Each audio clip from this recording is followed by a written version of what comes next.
Здраво, деца! Слушнете го денешниот возбудлив расказ.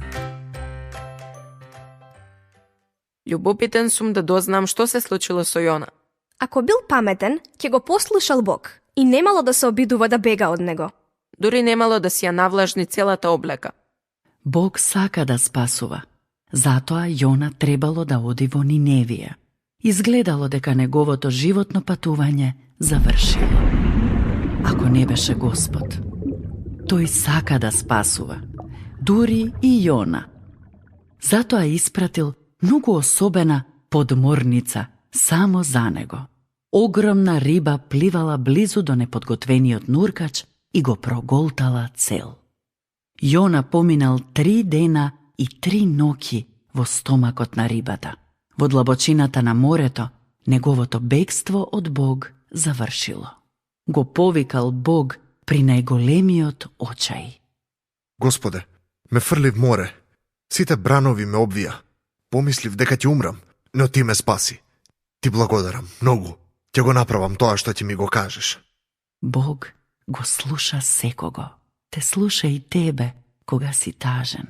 Ја слушнал молитвата на Јона и заповедал на рибата да доплива до брегот и да го исплука несварливиот Јона. Бог сака да спасува, затоа втор пат му кажал на Јона.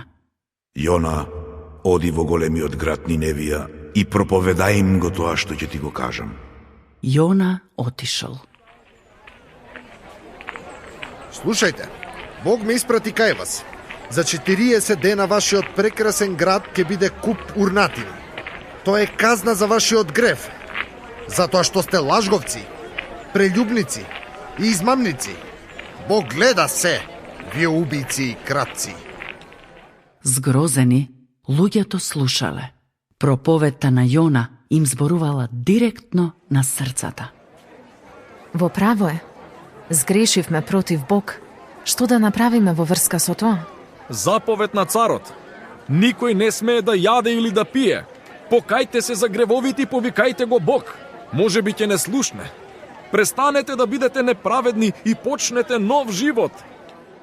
Замисли, сите 120.000 жители на овој град го повикале Бог. Возрасни и деца подеднакво. Се покајале затоа што го живееле животот без Бог. Деновите поминувале. 38, 39, 40. Бог не ги казнил. Ги слушал молитвите на покаяние и им простил. Зар тоа не е прекрасно? Сите го повикале Бог и кој ќе го направил тоа, бил спасен.